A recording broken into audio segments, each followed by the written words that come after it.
Price Lord. Women for ജീസസിൻ്റെ അനുഗ്രഹിക്കപ്പെട്ട ഒരു സെക്ഷനിലേക്ക് ഞങ്ങളുടെ എല്ലാ പ്രിയമുള്ളവരും ഞങ്ങൾ പ്രാവശ്യത്തോടെ സ്വാഗതം ചെയ്യുകയാണ്. എല്ലാ ആഴ്ചയും പോലെ വളരെ അനുഗ്രഹിക്കപ്പെട്ട ഒരു സാക്ഷ്യവുമായിട്ടാണ് നിങ്ങളുടെ നടുവിലേക്ക് കടന്നു വന്നിരിക്കുന്നത്. നമുക്ക് പ്രാർത്ഥിച്ചാരംഭിക്കാം. ഹല്ലേലൂയ, സ്തോത്രം സ്തോത്രം കർത്താവേ. Hallelujah hallelujah. ഞങ്ങളെ അതിവാസ്യമായി സ്നേഹിക്കുന്ന സ്വർഗീയ നല്ല കർത്താവേ, കർത്താവെ, ഞങ്ങളുടെ ജീവിതത്തിൽ നല്ല സമയത്തിനാണ് നന്ദിയോടെ സ്തോത്രം കർത്താവെ. ഹല്ലേലൂയ. കർത്താവ് ഇന്നത്തെ ടെസ്റ്റിമണി സെക്ഷനെ കർത്താവിൻ്റെ പാദപീഠത്തിലേക്ക് സമർപ്പിച്ച് ഞങ്ങൾ പ്രാർത്ഥിക്കുന്നപ്പ കർത്താവെ, ഇന്നത്തെ ടെസ്റ്റിമണി കർത്താവ് അനേകരുടെ ജീവിതത്തിൽ അത് അനുഗ്രഹവും വിടുതലുമായി തീരുവാൻ കർത്താവ് ഇടയാക്കുന്നതിനായ സ്തോത്രം. കടന്നു വന്നിരിക്കുന്ന പ്രിയ സിസ്റ്ററെ കർത്താവിൻ്റെ പാദപീഠത്തിലേക്ക് സമർപ്പിക്കുന്നു കർത്താവെ. ഹല്ലേലൂയ. കർത്താവെ, നിൻ്റെ മോളുടെ സാക്ഷി നിമിത്തം കർത്താവെ അത് അനേകരുടെ ജീവിതത്തിൽ ദൈവത്തിൻ്റെ നാമം മഹത്വപ്പെടുക. ഹല്ലേലൂയ. കർത്താവ് ഇടയാക്കുന്നതിനായ സ്തോത്രം. നിൻ്റെ മക്കളെ ഞങ്ങൾ അനുഗ്രഹിച്ച് പ്രാർത്ഥിക്കുന്നു കർത്താവെ. ലൈവ് കാണുന്ന എല്ലാ പ്രിയമുള്ളവരെയും ഞങ്ങൾ അനുഗ്രഹിച്ച് പ്രാർത്ഥിക്കുന്നു. ആദ്യോടത്തും കർത്താവിൻ്റെ കൃപ കൂടെ ഇരിക്കുമാറാണ് എന്ന് പ്രാർത്ഥിക്കുന്നു. പ്രാർത്ഥന യാചന കേട്ടനായ സ്തോത്രമല്ല യേശുക്രിസ്തുവിൻ്റെ നാമത്തിൽ തന്നെ ആമേൻ. Praise the Lord.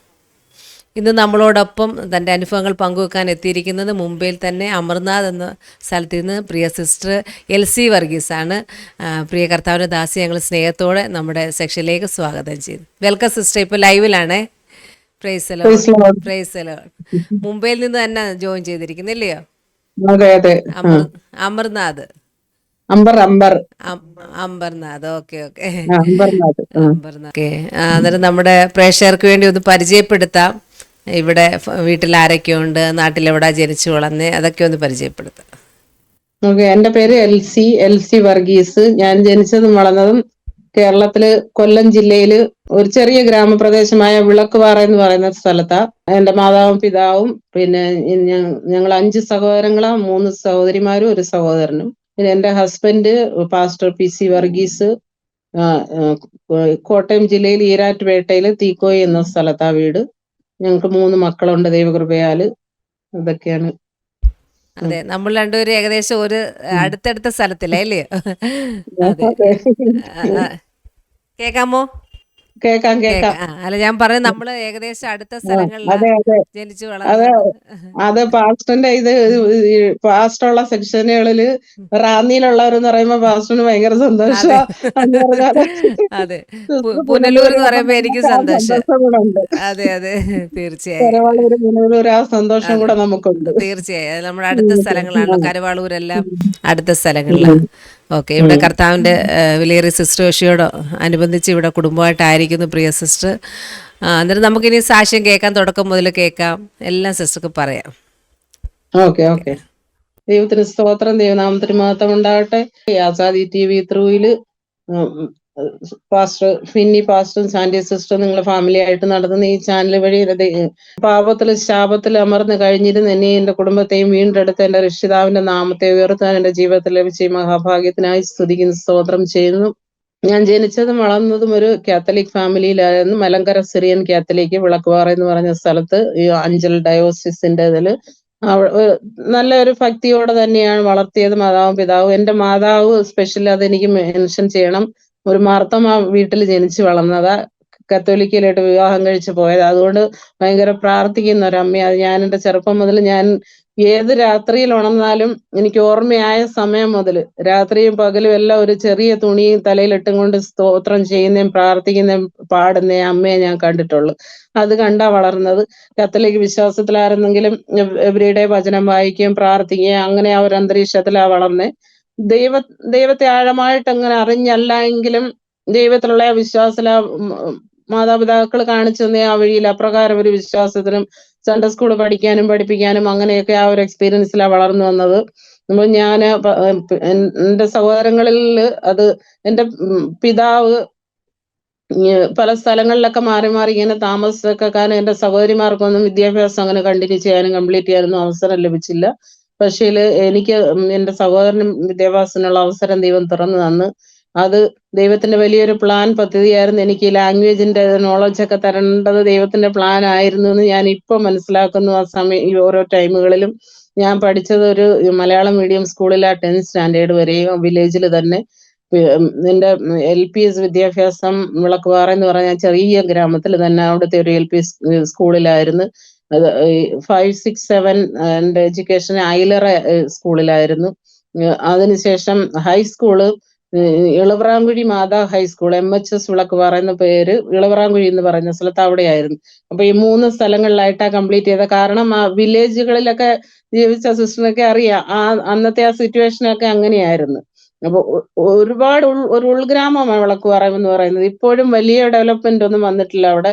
Bus service കാര്യങ്ങളൊക്കെ കുറച്ചൊക്കെ വന്നെങ്കിലും വലിയ വ്യത്യാസമൊന്നുമില്ല ഇപ്പോഴും അവിടെ.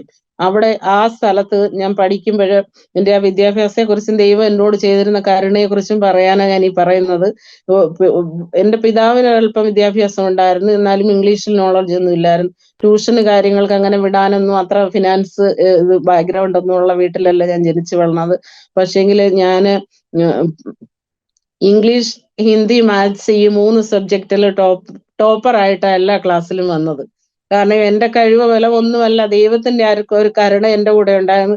ഹിന്ദി എന്നെ പഠിപ്പിക്കണമായിരുന്നു ബോംബെയിൽ കൊണ്ടുവരാനായിട്ട്, ഈ ശുശ്രൂഷയുടെ ഭാഗമായിട്ടും എന്നെ ഇവിടെ നിർത്താനായിട്ടും. ഇംഗ്ലീഷ് പഠിപ്പിക്കണമായിരുന്നു, ഇംഗ്ലീഷുകാരുടെ ഇടയിലായിപ്പോ ഞാനിവിടെ ജോലി ചെയ്യുന്നതൊക്കെ. അപ്പൊ എനിക്ക് ഇംഗ്ലീഷിൽ നോളജ് തരണമായിരുന്നു. ബാക്ക്ഗ്രൗണ്ട് ഇല്ല, ഒന്നുമില്ല, നമുക്ക് അല്ലാതെ ക്ലാസ്സസ് വെച്ച് പഠിക്കാനുള്ള സിറ്റുവേഷൻ ഒന്നും ഇല്ലായിരുന്നു. അപ്പൊ എന്റെ വിദ്യാഭ്യാസത്തെ ദൈവം അതുപോലെ അനുഗ്രഹിച്ച് ഇപ്പൊ 10ാം ക്ലാസ്സിൽ ഒരു നല്ലൊരു ഹൈ സ്കോറിൽ എനിക്ക് പാസ്സാവാൻ ദൈവം കൃപ തന്ന്. അതിനുശേഷമായ എന്റെ ലൈഫിന്റെ ഒരു ടേണിംഗ് പോയിന്റ് എന്ന് പറയുന്നത് ഞാനിപ്പോൾ പറയാൻ പോകുന്നത്. പിന്നെ എന്റെ പിതാവിനോടുള്ള ഒരു അസൂയ കാരണം, പേരൊന്നും ഞാൻ മെൻഷൻ ചെയ്യുന്നില്ല ഇപ്പം സോഷ്യൽ മീഡിയയിലായതുകൊണ്ട്, ഈ ജാദു ടോണ ചെയ്ത് തന്ത്രമന്ത്രം ചെയ്ത് കൂടോത്രം ചെയ്ത് എന്റെ ഇത് ഫ്യൂച്ചർ തകർക്കാനായിട്ടും, ഞാൻ മൂലം എന്റെ ഫാമിലി ഒരു ഹൈ ലെവലിലേക്ക് ഒരിക്കലും വരാൻ പാടില്ല. 10th മാർക്ക് കിട്ടിക്കഴിഞ്ഞപ്പോൾ അവർക്ക് മനസ്സിലായി മക്കളൊക്കെ ഒരു രക്ഷപ്പെട്ട് കഴിഞ്ഞാൽ ഫാമിലി രക്ഷപ്പെടുമല്ലോ, മാതാപിതാക്കൾക്ക് സാമ്പത്തിക ഉന്നതിയൊക്കെ കിട്ടുമല്ലോ. അത് സ്റ്റോപ്പ് ചെയ്യാനായിട്ടും എന്റെ ബുദ്ധിയെയും ബന്ധിച്ച് എന്റെ ആയുസിനെ 25 years ആ പിശാച് ബന്ധിച്ച് എനിക്ക് മാർക്ക് ഇട്ട് വെച്ചത്. ഇപ്പൊ ഞാൻ 50 ക്രോസ് ആയി ദൈവത്തിന്റെ കൃപയാല്. 25 yearsന് ശേഷം ഒരു ദിവസം പോലും ഞാൻ മുന്നോട്ട് പോകരുതെന്നും പറഞ്ഞ് പിശാച് വലം ഇത് ചെയ്ത് സ്റ്റാമ്പ് ചെയ്ത് സീൽ ചെയ്ത് വെച്ചിരിക്കുവായിരുന്നു എന്റെ ആയുസിനെ. പക്ഷെ എന്റെ ആയുസിനെ കണ്ടിരുന്ന എന്റെ സൃഷ്ടാവായ ദൈവം എന്നെ സ്നേഹിച്ചിരുന്നത് കൊണ്ട് ഇപ്പൊ 50 years ഞാൻ ഈ വർഷം ക്രോസ് ചെയ്ത് ദൈവത്തിന്റെ കരുണയാല്, ദൈവത്തിന് സ്തോത്രം. അപ്പൊ എന്റെ ആയുസിനെയും ബന്ധിച്ച് എന്റെ ബുദ്ധിയെയും ബന്ധിച്ച് അപ്രകാരമുള്ള ഒരു വിഷയം എന്റെ ജീവിതത്തിൽ കടന്നു വന്നു. ഇത് എനിക്കറിയില്ലായിരുന്നു. ഞാനിത് അറിയുന്നത് വിശ്വാസത്തിൽ വന്നതിന് ശേഷമായ വിഷയം അറിയുന്നത്. അതിനുശേഷം നേരെ പോകുന്ന സമയത്ത് ഈ പ്രീ ഡിഗ്രി +1 +2 അല്ല. നമ്മുടെയൊക്കെ സമയത്ത് പ്രീ ഡിഗ്രിക്ക് അഞ്ചൽ സെന്റ് ജോൺസ് കോളേജ് എന്ന് പറയുന്ന ഒരു കോളേജിൽ, അഞ്ചൽ ആ കോളേജുള്ള ഞങ്ങൾക്ക് ആ ഏരിയക്കാർക്കെല്ലാം പോകാൻ സെന്റ് ജോൺസ് കോളേജിൽ അഡ്മിഷൻ എടുത്ത് പ്രീ ഡിഗ്രിക്ക് നല്ലതായിട്ട് ഇംഗ്ലീഷ് അറിയാവുന്ന എനിക്ക്, അവിടെ ടീച്ചേഴ്സ് ഇംഗ്ലീഷിലാണ് പഠിപ്പിക്കുന്ന, ലെക്ചറെല്ലാം ഇംഗ്ലീഷിലാണ്. എനിക്കൊന്നും മനസ്സിലാവത്തില്ല. ഞാൻ ആദ്യം ഒക്കെ ഇങ്ങനെ ചിന്തിച്ച് മലയാളം മീഡിയത്തിൽ നിന്ന് വന്നുകൊണ്ടായിരിക്കും മനസ്സിലാവാത്തതെന്ന്. പക്ഷെ ഒന്നും മനസ്സിലാവുന്നില്ല, പഠിപ്പിക്കുന്നത് ഒന്നുമേ മനസ്സിലാവത്തില്ല. ഞാൻ എല്ലാ ക്ലാസ്സിലും പോയിരിക്കും, എണീറ്റ് വരും, വീട്ടിൽ പോകും, വീട്ടിൽ ചെന്ന് പഠിക്കാൻ ട്രൈ ചെയ്യും, എനിക്ക് പഠിക്കാനേ പറ്റുന്നില്ല. പക്ഷെങ്കിൽ ദൈവത്തിന്റെ കരുണ അന്നും എന്റെ കൂടെ ഉണ്ടായിരുന്നത് കാരണം സയൻസ് ഗ്രൂപ്പ് എടുത്ത ഞാന് ഒരിക്കലും സംഭവിക്കാത്ത അസംഭവം, അസാധ്യമായത് സാധ്യമാക്കുന്ന ദൈവത്തിന്റെ അത്ഭുത കരം അന്ന് എന്നോട് കൂടെ ഉണ്ടായിരുന്ന ദൈവം എന്നെ കണ്ടിരുന്നത് കൊണ്ട് ഞാൻ എന്റെ 11 12 എക്സാമിന്റെ സമയത്ത് 11 എങ്ങനെയൊക്കെയോ എഴുതി പോയി, അതങ്ങ് പാസ്സായി. ഇത് +1. അപ്പൊ +2 സിസ്റ്റർ ഞാൻ പറഞ്ഞാൽ ഒരു മനുഷ്യൻ വിശ്വസിക്കത്തില്ല. ഞാൻ +2 എക്സാം ടേബിളിൽ ഇരുന്നിട്ട് ക്വസ്റ്റ്യൻ പേപ്പർ എടുത്ത് വെച്ച് വീട്ടിൽ നിന്ന് പഠിച്ചിട്ട് പോയപ്പോഴേ എനിക്കറിയാം എനിക്ക് ഒന്നും എന്റെ മനസ്സിലില്ല, പഠിക്കുന്നത് ഒന്നുമില്ല. വായിക്കുന്നു, പഠിക്കുന്നു, അങ്ങോട്ടും ഇങ്ങോട്ടും നടന്നും എന്നെ കൊണ്ട് ട്രൈ ചെയ്യുന്ന പോലെ എല്ലാം ചെയ്യുന്നുണ്ട്. പക്ഷെ ഒന്നും എന്റെ മനസ്സിലില്ല. ഞാൻ ഒരു അക്ഷരം പോലും ഫീഡ് ആവുന്നതേ ഇല്ല. എക്സാം ടേബിളിൽ ഇരുന്ന് ഞാൻ പേനയും പേപ്പറും എടുത്ത് ക്വസ്റ്റ്യൻ പേപ്പർ ഓപ്പൺ ചെയ്ത് വെച്ചിരുന്നിട്ട് ക്വസ്റ്റ്യൻ എഴുതാൻ തുടങ്ങിയപ്പം ആരോ എന്നെ കൊണ്ട് എഴുതിക്കുന്നത് പോലെ ഞാന് ക്വസ്റ്റ്യൻ ഓരോന്ന് നമ്പർ ഇടും പേപ്പറിൽ, അതിന്റെ ആൻസർ എഴുതുക.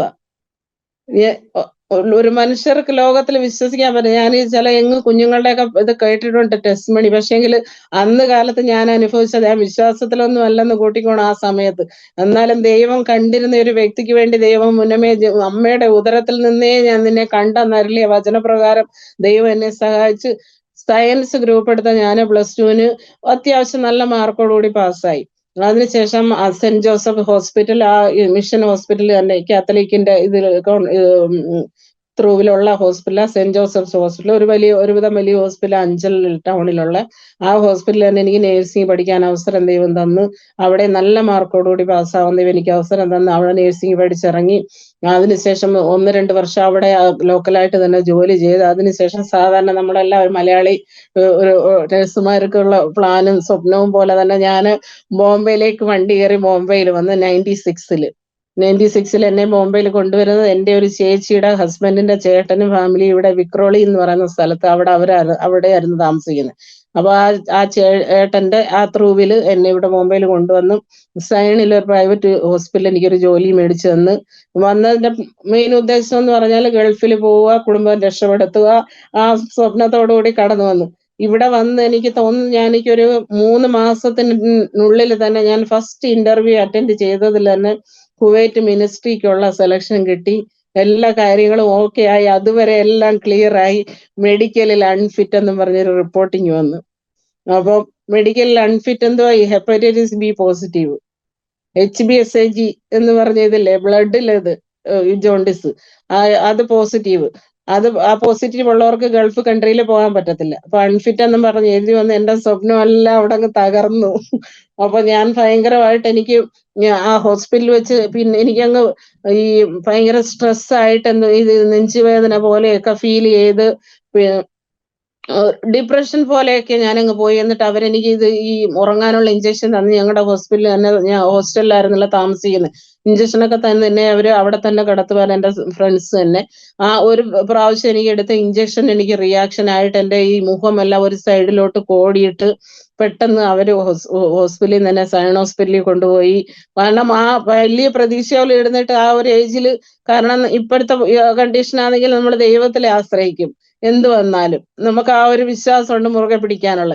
അന്ന് ഒരു വിശ്വാസിയാ, പക്ഷെങ്കിൽ ആഴമായിട്ട് ദൈവത്തെ അറിയത്തില്ല. ആ ദൈവത്തോടുള്ള ബന്ധം മുറുകെ പിടിക്കാനോ, നമ്മുടെ ഒരു പ്രശ്ന പ്രയാസം വരുമ്പോഴോ ആ ദൈവത്തിന്റെ അടുത്തിലേക്ക് ചെന്നാൽ മതി, ആശ്വാസമുണ്ട്. അന്നുള്ള ഒരു ടൈമില്ല, യങ് ഏജ് 20 years. അപ്പം ഭയങ്കര ഒരു ഡിപ്രഷൻ പോലൊക്കെ ഞാനങ്ങ് പോയി. ആ സമയത്ത് ദൈവത്തിന്റെ കരുണ കൊണ്ട് ഞാൻ പെട്ടെന്ന് ഇത് കം ബാക്ക് ആയി. ദൈവം അവിടെ എന്നെ വിടുവിച്ച്. അതിനുശേഷം 1 ഇയറിന് ശേഷം എന്റെ വിവാഹം കഴിഞ്ഞ് 97-ല് വിവാഹത്തിന് ശേഷം നാട്ടിൽ പോയ ഒരു ഇവിടെ നിൽക്കേണ്ട, നാട്ടിൽ നിൽക്കാന്നുള്ള പ്ലാൻ പദ്ധതിയോടെ പോയി. പക്ഷെങ്കിൽ ദൈവം ഇവിടെ തന്നെ തിരിച്ചു കൊണ്ടുവന്നു. കാരണം ദൈവത്തിന്റെ പ്ലാൻ പദ്ധതിയായിരുന്നു അത്. അപ്പം ദൈവം ഇവിടെ തന്നെ തിരിച്ചു കൊണ്ടുവന്നു. ഇപ്പൊ ഇവിടെ തിരിച്ചു കൊണ്ടുവന്നതിന് ശേഷം 99-ല് ഞങ്ങൾക്ക് ആദ്യത്തെ മോൻ ജനിച്ചു. ആ സമയത്ത് ഞങ്ങൾ ഇവിടെ ആൻഡോപ്പേലില് RC ചർച്ചിൽ മെമ്പേഴ്സായി. അവിടെ ഫാമിലിയായിട്ട് പോയിക്കൊണ്ടിരിക്കുക. എല്ലാ മീറ്റിങ്ങുകളും ഒക്കെ പോകണം. ഞങ്ങൾ ജോലി ചെയ്ത് അങ്ങനെ സന്തോഷമായിട്ട് പോയിക്കൊണ്ടിരിക്കുക. 2000 വരെ മോൻ 97-ല് ലാസ്റ്റ് ജൂലൈയിലുള്ളതാ. മോന് 2.5 വയസ്സാവുന്നത് വരെ അങ്ങനെ പോയി. 27 years ആയി ആ സമയത്ത്. അപ്പം ഇതിന്റെ പുറകിൽ ഞാൻ സ്റ്റാർട്ടിങ്ങിൽ പറഞ്ഞ ആ ഒരു ബന്ധനമൊക്കെ എന്റെ പുറകിൽ ഇങ്ങനെ കിടക്കുക. നമ്മളെ ലൈഫ് ഇങ്ങനെ മുന്നോട്ട് പോകുന്നുണ്ട്. പക്ഷെങ്കിൽ നിസ്സാര കാര്യങ്ങൾക്ക്, ചെറിയ കാര്യങ്ങൾക്കൊക്കെ ഞാൻ പിന്നെ ഓർത്തെടുത്തപ്പോ എനിക്ക് മനസ്സിലാവുന്നുണ്ട് സൂയിസൈഡ് ടെൻഡൻസി. ഇപ്പം ചെറിയൊരു ആർഗ്യുമെന്റ് വന്നു, എന്തെങ്കിലും വിഷയത്തിൽ ചെറിയൊരു വിഷമം വന്നു കഴിഞ്ഞാൽ അപ്പം എങ്ങനെ മരിക്കണം, ഇത് മരിക്കാനുള്ള ഓപ്ഷൻസ് ഇങ്ങനെ ചിന്തിച്ചുകൊണ്ടിരിക്കുക. എങ്ങനെ മരിക്കാൻ പറ്റും, എന്ത് ചെയ്താൽ പെട്ടെന്ന് മരിക്കാൻ പറ്റും, അങ്ങനെയാണ് ആ ഒരു ചിന്ത അതിങ്ങനെ മനസ്സിലിങ്ങനെ കടന്ന് ഓരോ ടൈമിലും. ഇതൊക്കെ മനസ്സിലാകുന്നത് വിശ്വാസത്തിൽ വന്നതിന് ശേഷം ഈ റീസണുകളൊക്കെ. അല്ലെങ്കിൽ നമ്മൾ സാധാരണ ഒരു രീതി പോലെ അങ്ങനെ അങ്ങ് പോയിക്കൊണ്ടിരിക്കുമല്ലോ, ആ ഒരു രീതിയിൽ പോയിക്കൊണ്ടിരുന്നു. അപ്പം ആ എങ്ങനെ മരിക്കണം, ആ ഒരു ചിന്തകളൊക്കെ ഇങ്ങനെ മനസ്സിൽ വരുന്നുണ്ട്. പിന്നെ പിന്നെ അങ്ങ് പെട്ടെന്ന് നോർമൽ ആവും. പിന്നെ ഇങ്ങനെ ആ ഒരു ചിന്ത മനസ്സിൽ വരും, നിസ്സാര കാര്യങ്ങൾ വരുമ്പോൾ. അപ്പം കത്തോലിക് സഭയിൽ പൊക്കോണ്ടിരിക്കുക. അവിടെ നിന്ന് ഇടയ്ക്ക് ഒരു 2-3 ആഴ്ച ചർച്ചിലൊന്നും പോകാതെ, ഒരു ആരാധനയ്ക്ക് പോലും മുടക്കത്തില്ലായിരുന്നു കത്തോലിക് സഭയിലായിരുന്നാൽ പോലും. ഒരു 2-3 ആഴ്ച ഒരു ചർച്ചിലും പോകാതെ വീട്ടിലിരുന്ന ഒരു ടൈം. അപ്പം ആ സമയങ്ങളിലെല്ലാം ഞങ്ങൾ ഈ കത്തോലിക്കയിൽ പൊക്കോണ്ടിരിക്കുമ്പോഴും ഒരു റെജി പാസ്റ്ററും വൈഫും, അവർ രണ്ടുപേരും ഷാരോണിലെ പാസ്റ്ററും വൈഫും, അവര് ഈ വീടുകളിൽ വിസിറ്റ് ചെയ്ത് ഈ ട്രാക്ട് കൊടുക്കുന്ന അതുപോലെ അവർ വന്ന് പ്രാർത്ഥിച്ചിട്ട് പോവുകയും, പ്രാർത്ഥനയ്ക്ക് വരണം അങ്ങനെയൊക്കെ പറഞ്ഞ് സ്നേഹത്തോടെ വന്ന് പറഞ്ഞിട്ട് പോകും. അങ്ങനെ ഒരുപാട് ടൈമുകൾ അങ്ങനെ വന്നിട്ടുണ്ട്. പക്ഷെ എങ്കിൽ നമ്മൾ കത്തോലിക്ക വിശ്വാസത്തിലല്ലേ, അപ്പോൾ നമ്മൾ വിളിക്കുന്ന ഈ ദൈവം അങ്ങനെയുള്ള ഒരു ചിന്തയാണല്ലോ, അല്ലാതെ ആഴമായിട്ടുള്ള ഒരു അറിവില്ലല്ലോ അങ്ങനെ കൂടുതലും. ബൈബിളിന്റെ ഒരു നോളഡ്ജും ഇല്ലായിരുന്നു എനിക്ക് വിശ്വാസത്തിൽ വരുന്നത് വരെ. ഒന്നും അറിയത്തില്ലായിരുന്നു, സത്യം പറഞ്ഞാൽ ഒന്നും അറിയത്തില്ല. 23 സങ്കീർത്തനം അറിയായിരുന്നു. അതല്ലാതെ ഒന്നും അറിയത്തില്ല. അപ്പോ അങ്ങനെ പോയിക്കൊണ്ടിരുന്നതാ. അങ്ങനെ ആ സമയത്താണ് 2000-ല് ഞങ്ങടെ ഭവനത്തിൽ ഒരു ദേവദാസൻ കടന്നു വരാൻ ദൈവം ഒരു മുഖാന്തരം ഒരുക്കി. ഞങ്ങളെ കുടുംബത്തെ ദൈവം കണ്ടിരുന്നതിന്റെ റീസൺ കാരണം ഈ ഞങ്ങടെ കുടുംബത്തെ രക്ഷിക്കാനായിട്ട് ഈ അനർത്ഥത്തിൽ നിന്ന്. അങ്ങനെ 2000-ല് തൊട്ടാ ഞങ്ങടെ വിശ്വാസ ജീവിതത്തിന്റെ ആ നെക്സ്റ്റ് ചാപ്റ്റർ ദൈവം തുറന്നു തന്നത്. ഞങ്ങടെ ഭവനത്തിൽ ഒരു ദേവദാസൻ വരാനിടയായി. അതിന്റെ കാരണം ഞങ്ങളുടെ ഒരു ഫ്രണ്ട് ത്രൂ ഒരു ഹസ്ബൻഡ് വൈഫിന് വേണ്ടി ഉപവാസ പ്രാർത്ഥനയ്ക്ക് വേണ്ടി അവരുടെ വീട്ടിൽ ഉപവാസ പ്രാർത്ഥനയ്ക്ക് വെക്കാൻ വേണ്ടി ഒരു പാസ്റ്റർ നാട്ടിൽ നിന്ന് കടന്നു വന്നതാ. അപ്പൊ അവരൊരു ഈ സിംഗിൾ റൂമിൽ ഈ CGS ക്വാർട്ടേഴ്സിൽ, ഈ ഗവൺമെന്റ് ക്വാർട്ടേഴ്സിൽ ഓരോ റൂമൊക്കെ റെന്റ് കൊടുക്കുമല്ലോ, അങ്ങനെ ആ ഫാമിലി താമസിക്കുകയായിരുന്നു. അവര് ഹസ്ബൻഡ് വൈഫ് ഒരു കുഞ്ഞു കൊച്ചും. അപ്പൊ അവരുടെ വീട്ടിൽ താമസിക്കാൻ സ്റ്റേ ചെയ്യാൻ പാസ്റ്ററിന് സൗകര്യം ഇല്ലാഞ്ഞ കാരണം ഞങ്ങളുടെ വീട്ടിലൊന്ന് കിടക്കാനായിട്ട് ഒരു ഫ്രണ്ട് ത്രൂ അവര് റിക്വസ്റ്റ് ചെയ്ത് അങ്ങനെ നൈറ്റ് ജസ്റ്റ് വന്നൊന്ന് കിടന്നുറങ്ങിയിട്ട് മോർണിംഗിൽ പോകും. അങ്ങനെ ഇതിൽ 2 ദിവസത്തേക്ക് വരാൻ പ്ലാൻ ചെയ്ത് വന്നു. അപ്പൊ ആ ദേവദാസൻ ഞങ്ങളുടെ വീട്ടിൽ കടന്നു വന്ന് പ്രാർത്ഥിച്ചപ്പം ദൈവം ദേവദാസന് വെളിപ്പെടുത്തി കൊടുത്ത് ഈ വീട്ടിൽ ഒരു മരണം നടക്കാൻ പോവാ എന്റെ. അപ്പം ദൈവം ആലോചന അറിയിച്ചാൽ പ്രകാരം ആ ദേവദാസൻ എന്റെ ഹസ്ബൻഡിനോട് ഇങ്ങനെ സംസാരിച്ച് പറഞ്ഞ്, ബ്രദർ എന്റെ നമ്പർ ആവശ്യം വരും, ബ്രദറിന് ഈ നമ്പർ കുറിച്ചിട്ടോ, എന്നെ വിളിക്കേണ്ടി വരും, പിന്നെ നിങ്ങളുടെ വീട്ടിൽ ഇതുപോലെ ഒരു അനർത്ഥം ദൈവം കാണിക്കുന്നുണ്ടെന്ന് പറഞ്ഞു. അപ്പം എന്റെ ഹസ്ബൻഡ് ഇങ്ങനെ പറഞ്ഞു, ഞങ്ങൾക്ക് ഇവിടെ ആർക്കും ഒരു അസുഖവും ഇല്ല, ഒരു പ്രശ്നങ്ങളും ഇല്ല, യാതൊന്നുമില്ല, പിന്നെ ഇവിടെ ആര് മരിക്കാൻ പോകാനാ ഇപ്പം. അങ്ങനെ പറഞ്ഞ് അതങ്ങ് ഇത് ചെയ്ത്. കാരണം നമുക്ക് ആ സമയത്ത് സംസാരിക്കുന്ന ദൈവമെന്നോ ആ ഒരു അത്ര ആഴമായ ദൈവത്തെ കുറിച്ചുള്ള ഒരു വെളിപ്പാടില്ലാത്ത ആ ടൈമാ. അപ്പം അതിനെക്കുറിച്ച് ആഴമായ ഒരു അറിവില്ല അതിനെക്കുറിച്ച്. അപ്പൊ അതങ്ങനെ പറഞ്ഞങ്ങ് വിട്ടു. പക്ഷേങ്കില് ആ ദേവദാസൻ തന്നെ ഞങ്ങളുടെ കലണ്ടറിൽ പുള്ളിക്കാരന്റെ നമ്പർ എഴുതിയിട്ടിട്ട് പറഞ്ഞു, ബ്രദറിന് ഇത് ആവശ്യം വരും, എന്നെ വിളിക്കേണ്ടി വരും, ഇങ്ങനെ പറഞ്ഞിട്ട് പോയി. ദൈവത്തിന്റെ പ്ലാൻ അപ്രകാരമായിരുന്നുകൊണ്ട് അത് അങ്ങനെ എഴുതിയിട്ടിട്ട് പോയി, ഇൻട്രസ്റ്റ് കാണിച്ചില്ല എങ്കിലും. അപ്പൊ ആ ദേവദാസനെ ഓർത്ത് ഞാൻ ദൈവത്തെ സ്തുതിക്കുന്നു. അതിലുപരിയായി ദൈവത്തിന് മഹത്വം കരയറ്റുന്നു. അങ്ങനെ ഈ ദേവദാസൻ പോയതിന് ശേഷം തൊട്ട് എന്റെ ഹസ്ബൻഡിന്റെ മനസ്സിൽ ഒരു ഇത് വിഷമം പോലെ ഇങ്ങനെ ഫീൽ ചെയ്യാൻ തുടങ്ങി. അത് എന്തോ കാരണമെന്നൊന്നും അറിയണം, അത് പറഞ്ഞിട്ട് പോയത് ഒരു ദേവദാസൻ വന്ന് പറഞ്ഞിട്ടില്ലേ പോയെ. അപ്പൊ അങ്ങനെ ഈ ദേവദാസനെ വിളിക്കാനിടയായി. അതിന് ശേഷമാണ് ഈ സംഭവങ്ങളുടെ ഒരു തുടക്കം. അപ്പൊ ഈ ദേവദാസനെ വീട്ടിൽ വിളിച്ചിരുത്തി ഞങ്ങൾ ഒരു ഉപവാസം വെക്കാനും തീരുമാനമെടുത്ത്, പ്രാർത്ഥിക്കാനും തീരുമാനമെടുത്ത്.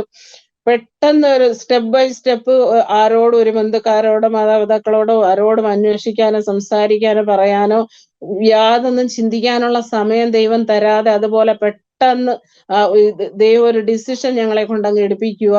ഈ പാസ്റ്ററെ വിളിച്ച് പ്രാർത്ഥിക്കണം, അന്ന് കത്തോലിക്ക വിശ്വാസത്തിലാണെന്ന് കൂട്ടിക്കണം. പെട്ടെന്ന് ദൈവം ഒരു തീരുമാനം അങ്ങ് എടുപ്പിച്ചിട്ട് പിന്നെല്ലാം ദൈവാത്മാവിന്റെ കൺട്രോളിൽ ബാക്കി കാര്യങ്ങൾ ഇങ്ങനെ സ്റ്റെപ്പ് ബൈ സ്റ്റെപ്പ് ഞങ്ങളുടെ ജീവിതത്തിൽ ഇങ്ങനെ മുന്നോട്ട് പോയിക്കൊണ്ടിരിക്കുക. അപ്പം ആ ദേവദാസനെ വിളിച്ചൊരു ഉപവാസത്തിന് പ്രാർത്ഥനയ്ക്ക് തീരുമാനമെടുത്ത് ഫസ്റ്റ് ഡേ 3 ദിവസമോ 7 ദിവസമോ അങ്ങനെ എന്തോ, എനിക്ക് കറക്റ്റ് ഡേയ്സ് ഓർമ്മയില്ല. ആ പാസ്റ്ററും ഉണ്ട്, ഞാനും ഹസ്ബൻഡും ഉണ്ട്, ഞങ്ങളുടെ മോനും ഉണ്ട് 2.5 വയസ്സുള്ള. ഞങ്ങൾ ഇത്രയും പേരേ ഉള്ളു. CGS ക്വാർട്ടേഴ്സിൽ ആ 1 റൂം കിച്ചണിലെ ആ ഒരു റൂമിൽ ഫ്രണ്ട് റൂമിൽ ഇരുന്ന് ഇങ്ങനെ പ്രാർത്ഥിക്കുക. ഒരു പാട്ടിന്റെ ഒരു ലൈൻ തുടങ്ങിയപ്പോഴത്തേക്ക് എനിക്ക് പൈശാചിക ബന്ധനം ഇളകി. പൈശാചിക ബന്ധനം ഇളകി എന്ന് പറഞ്ഞാൽ അവര് 2 ആരോഗ്യമുള്ള ആണുങ്ങൾക്ക് പിടിച്ചു നിർത്താൻ പറ്റാത്ത പോലെ ഭയങ്കര ശക്തിയിൽ എന്നിൽ നിന്ന് ആ പൈശാചിക ബന്ധനം അങ്ങ് ഇറങ്ങിയിട്ട് എന്നെ കൊല്ലണം എന്നുള്ള ആ ചലഞ്ചിൽ ഇങ്ങനെ നിൽക്കുക. അപ്പൊ ആ ദൈവം അറിയിച്ച ആലോചനയുടെ ആ ഇത് സത്യം ഇവിടെ മുന്നിൽ ദൈവം വെളിപ്പെടുത്തി തരുക, കാരണങ്ങളും. അപ്പം പൈശാചിക ബന്ധനം ഇളകിയിട്ട് ഫസ്റ്റ് ഡേ ഇരുന്ന് പ്രാർത്ഥിച്ചു. ഒരു ചെറുതായിട്ടൊന്ന് മയങ്ങി ഇങ്ങനെ ഇരിക്കും. നെക്സ്റ്റ് ഡേയിൽ പ്രാർത്ഥിച്ചു, 3rd ഡേയിൽ പ്രാർത്ഥിച്ചു. ആ ദേവദാസൻ നല്ലൊരു ശുശ്രൂഷന, ഒരുപാട് പേരെ രക്ഷയിലേക്ക് കൊണ്ടുവന്നൊരു ദേവദാസനായി മുംബൈയിലൊക്കെ കടന്നു. പക്ഷെങ്കില് യാതൊരു മാറ്റവും ഇല്ല. ഇതിന്റെ പുറകിൽ ദൈവത്തിന് ഒരു പ്ലാനും പദ്ധതിയും ഉണ്ടായിരുന്നു. അത് കാരണം യാതൊരു മാറ്റവും ഇല്ല. അനേകർക്ക് വിടുതൽ ആ ദൈവദാസനിലൂടെ ദൈവം കൊടുത്തിട്ടുള്ളതാ. പക്ഷെ എന്റെ വിഷയത്തിൽ ഒരു വിടുതലില്ല. അങ്ങനെ ലാസ്റ്റ് പ്രാർത്ഥിക്കും, പൈശാചികൻ വെളിയിൽ വരും. ഒരു പാട്ട് പാടിയാൽ പൈശാചികൻ പുറത്ത് വരും. അപ്പൊ ജോലിക്ക് പോകാനൊക്കത്തില്ല, 2.5 വയസ്സുള്ള ഒരു കുഞ്ഞ്, ഹസ്ബൻഡിന് ജോലിക്ക് പോകാനൊക്കത്തില്ല, എന്നെ വിടാൻ പറ്റത്തില്ല ഈ കണ്ടീഷനിൽ. അതുപോലെ ആ സ്ട്രഗിളിന്റെ ഒരു ടൈം ഞങ്ങളുടെ അങ്ങ് ആരംഭിച്ചു അതിന് ശേഷം തൊട്ട്. അപ്പം പ്രാർത്ഥിച്ചാല് പിശാചിളകും. ആ ഒരു ഇത് അതുപോലെ ആ ഒരു അവസ്ഥയെ കുറിച്ച് ഒന്ന് ചിന്തിച്ചു നോക്ക്. കാരണം ഞങ്ങൾക്കൊരു വിശ്വാസികളെ പരിചയമില്ല, യാതൊരു കോണ്ടാക്ട് അങ്ങനെയുള്ളവരുമായിട്ടും ഒന്നുമില്ല, യാതൊന്നും അറിയത്തില്ല. നാട്ടിൽ നിന്ന് വന്ന ഈ ദൈവദാസനുള്ള ഒരു കോണ്ടാക്ട് മാത്രം. പിന്നെ എന്റെ അമ്മയുടെ ബ്രദറിന്റെ മോനായിരുന്നു അച്ചൻകുഞ്ഞ് പാസ്റ്റർ എന്ന് പറയുന്നത്. സിസ്റ്റർ അറിയായിരിക്കും, ഷാരോൺ സഭയിലായിരുന്നതുകൊണ്ട്. ഷാരോണിൽ സാക്കിനാക്ക സഭയിലിരുന്ന അച്ചൻകുഞ്ഞ് പാസ്റ്റർ, ആ പാസ്റ്റർ എന്റെ അമ്മാച്ചന്റെ മോനെ. അപ്പം ആ പാസ്റ്ററിന്റെ അടുത്തോട്ട് എന്നെ കൊണ്ടുപോകാന്ന് അങ്ങനെ ഒരു തീരുമാനമെടുത്ത് അവിടെ കുറച്ച് ലോങ് ഡേയ്സ് മറ്റേ ഉപവാസ പ്രാർത്ഥന നടക്കുന്ന സമയം അങ്ങനെ ഞാൻ ഇവനും ഹസ്ബൻഡും മോനും കൂടെ പോയി അവിടെ അവരുടെ വീട്ടിൽ കുറച്ച് നാൾ അങ്ങനെ താമസിച്ച് അവിടെ ഒരുപാട് ശുശ്രൂഷമാര് ദേവാസന്മാര് നാട്ടിൽ നിന്നൊക്കെ പ്രഗത്ഭരായ ഒരുപാട് ദേവാസന്മാരും ഒക്കെ വന്ന് കണ്ടിന്യൂ ഒരുപാട് ദിവസം ഫാസ്റ്റിംഗ് പ്രെയർ ആയിരുന്നു വന്നു. അങ്ങനെ ആ പ്രാർത്ഥനയില് അവിടെ ആ പ്രാർത്ഥനയില് ഇത് ഉപവാസ പ്രാർത്ഥനയിൽ പോയി കഴിഞ്ഞപ്പോ നമ്മുടെ ജീവിതത്തില് ഒരു പുതിയൊരു ഇത് ചാപ്റ്ററിന്റെ തുടക്കം അങ്ങനെ അങ്ങ് ആരംഭിക്കുക.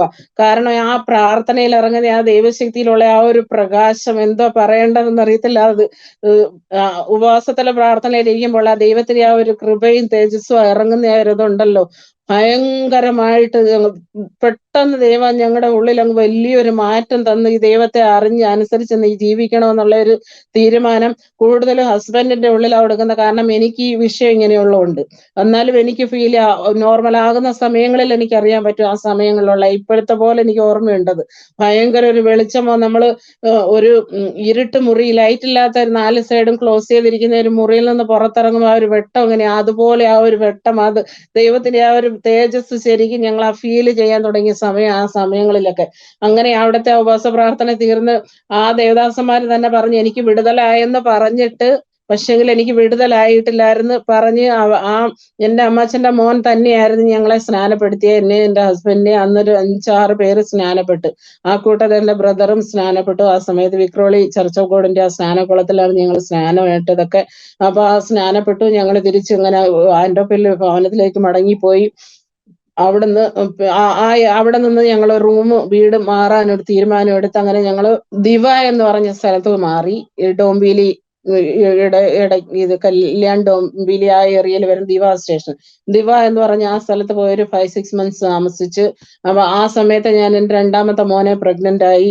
ചെറുതായിട്ടൊക്കെ ജോലിക്ക് പോകാൻ തുടങ്ങി. ജോലിക്ക് പോകും മീൻസ് ഒരു വീട്ടിൽ പട്ടിണിയാകാത്ത രീതിയിൽ ദാൽ റൈസ് കഴിക്കാവുന്ന രീതിയിൽ ജോലിക്ക് പോകാനുള്ള ഒരു അവസരം ദൈവം തരും. 1 day 2 days 3 days ജോലിക്ക് പോയി. പിന്നെ 4th ഡേയിൽ പോകാൻ പറ്റത്തില്ല. പോകാൻ പറ്റുന്നില്ലാത്തതിന്റെ കാരണം എന്റെ ഹസ്ബൻഡ് ഇരുന്ന് പ്രാർത്ഥിച്ചാലും അന്നേരം എന്റെ പൈശാചികൻ പുറത്തു വരുക.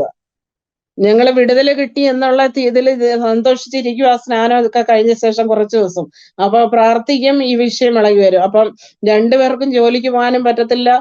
ഒരുപാട് ദേവദാസന്മാരെ നാട്ടിൽ നിന്നൊക്കെ വിളിച്ച് വീട്ടിൽ തന്നെ പ്രാർത്ഥന ഉപവാസം അങ്ങനെ കണ്ടിന്യൂ ഒരു 2 വർഷം 2-2.5 വർഷം ടോട്ടൽ ഒരു 3 yearsോളം ഇങ്ങനെ പോവുക. ഒരു 1-2 ദിവസം ജോലിക്ക് പോകും, പിന്നെ പോകാൻ പറ്റത്തില്ല. ഇതുപോലുള്ള ഈ വിഷയം കാരണം വീട്ടിൽ ഇങ്ങനെ ഇരിക്കുക.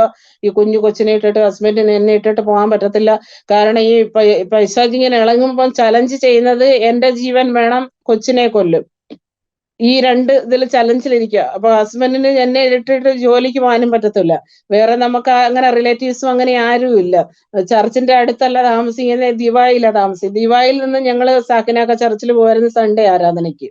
അപ്പം അത്രയും ദൂരെയാ താമസിക്കുന്നത്. യാതൊരു നമുക്ക് ഒരു സഹായവുമില്ല, യാതൊന്നുമില്ല. അങ്ങനത്തെ ഒരു അന്തരീക്ഷത്തിൽ ഞങ്ങളെ ദൈവം എത്തിച്ചിട്ട് ദൈവമായിട്ടുള്ള റിലേഷൻ കൂടുതൽ ഇത് കൂട്ടാനായിട്ട് ദൈവം അപ്രകാരം ഒരു വഴിയും വാതിലും തുറന്നു തന്ന് എന്റെ ഹസ്ബൻഡ് അങ്ങനെ പ്രാർത്ഥന ഉപവാസം ഇത് മാത്രമായിട്ട് 2-2.5 വർഷം ഇങ്ങനെ അങ്ങ് കടന്നു. അതിനിടയ്ക്ക് പട്ടിണിയും പ്രയാസങ്ങളും ഭാരങ്ങളും എല്ലാം ഉണ്ട്. സഹായിക്കാൻ ഒരു മനുഷ്യനില്ലാതെ ദൈവം അങ്ങനെ ചർച്ച് അവസാനം ഈ 2-2.5 വർഷം ഒരു വ്യക്തി ഇതുപോലെ കാണുമെന്ന് വെച്ചാല് ആ ദേവദാസന്മാര് പോലും ഉപേക്ഷിച്ചു ഞങ്ങൾ പോകുന്ന സഭയില്. കാരണം അവർക്കും എല്ലാം തോന്നി ഇതിൽ ഇനി ഒരു വിടുതലില്ല, നമ്മൾ ഹെൽപ്പ് ചെയ്തിട്ട് കാര്യമില്ല. ഞങ്ങളുടെ വീട്ടിൽ ഉപവാസ പ്രാർത്ഥനയ്ക്ക് വന്ന ദേവദാസന്മാർ എന്റെ ഹസ്ബൻഡിനോട് പറഞ്ഞ്, നിങ്ങൾ ചെറുപ്പമായി ഈ സഹോദരി അങ്ങ് ഉപേക്ഷിക്കുക, അവരിനി രക്ഷപ്പെടത്തില്ല, വേറെ കല്യാണം കഴിച്ച് ജീവിക്കുക, കൊച്ചിനെയും വളർത്തി. അന്ന് പറയുന്ന പോലെ ദേവദാസന്മാർ വരെ പറഞ്ഞു, നാട്ടിൽ നിന്ന് വന്നത്.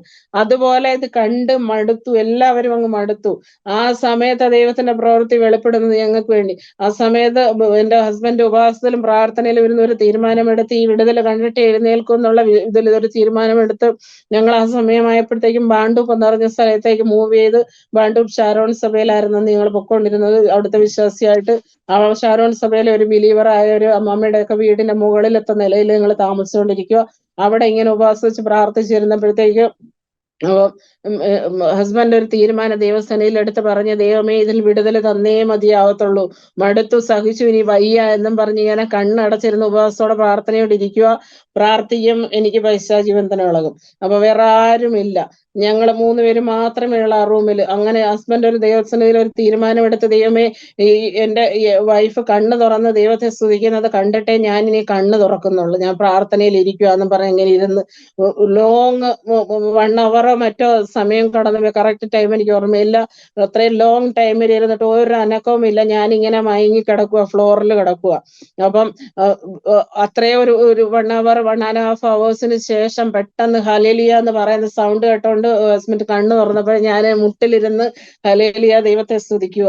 അപ്പൊ അന്ന് ദൈവം എനിക്ക് വിടുതൽ തന്ന്, വേറെ ആരിലും കൂടെ അല്ല, എന്റെ ഹസ്ബൻഡിനെ ശുശ്രൂഷയ്ക്കായിട്ട് ദൈവത്തിന് ഒരുക്കി എടുക്കണമായിരുന്നു. ഇതുപോലെ ശുശ്രൂഷയ്ക്ക് വേണ്ടി അനേകം എന്നെ പോലെ തകർന്നു കിടക്കുന്ന വ്യക്തികളുടെ ഇടയിൽ അയക്കണമായിരുന്നു. ഒരുപാട് പേരുടെ രക്ഷയ്ക്ക് വേണ്ടി യൂസ് ചെയ്യാൻ വേണ്ടി എന്റെ ഈ വിഷയം ദൈവം, ശത്രു നമ്മളെ തകർക്കാനായിട്ട് ഇട്ട ആ വിഷയം ദൈവം അനുഗ്രഹത്തിന് കാരണമാക്കി തീർത്ത്, അങ്ങനെ ദൈവ വേലയ്ക്ക് വേണ്ടി ഇറങ്ങാൻ ഒരു തീരുമാനം, അങ്ങനെ അപ്രകാരം ശുശ്രൂഷയ്ക്ക് ഇറങ്ങി തിരിച്ച് പിന്നെ ദൈവം ഞങ്ങൾക്ക് ദാനമായിട്ട് 2 മക്കളെ കൂടി തന്നു. പിന്നെ 3 ആൺമക്കളുണ്ട് ഇപ്പോഴ്.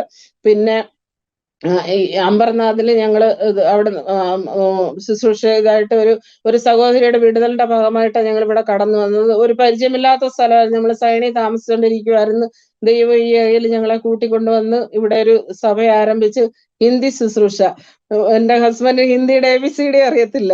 അപ്പൊ ആ ലാംഗ്വേജ് ദൈവം എനിക്ക് തന്ന് എന്നെ കൊണ്ടുവന്നതിന്റെ റീസണാ ഞാനത് പറയുന്നത്. അപ്പം ഞാൻ ഹിന്ദി ട്രാൻസ്ലേറ്റ് ചെയ്യുമായിരുന്നു. അതുപോലെ സ്റ്റാർട്ടിങ് അങ്ങനെ ഒരുപാട് പേരുടെ പ്രാർത്ഥന കാരണം പിന്നെ ഹസ്ബൻഡ് ഹിന്ദിയിൽ ശുശ്രൂഷിക്കാനൊക്കെ തുടങ്ങി. ഇപ്പം ട്രാൻസ്ലേഷൻ ഒന്നും ആവശ്യമില്ല, ഹിന്ദിയിലാണ് ശുശ്രൂഷിക്കുന്നത്.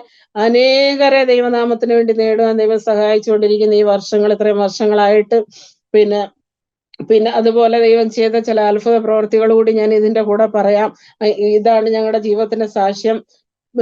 ഞങ്ങൾക്ക് 3 മക്കളുണ്ടെന്ന് പറഞ്ഞ ഇതില്, അപ്പം എന്റെ ഒരു രോഗ വിടുതല് കാരണം ഹെപ്പറ്റൈറ്റിസ് B പോസിറ്റീവ്, അത് ഞാൻ സ്റ്റാർട്ടിങ്ങിൽ പറഞ്ഞല്ലോ, ആ മെഡിക്കൽ അൺഫിറ്റ് കാരണം ഗൾഫിന് പോകാൻ പറ്റിയില്ലല്ലോ എനിക്ക്.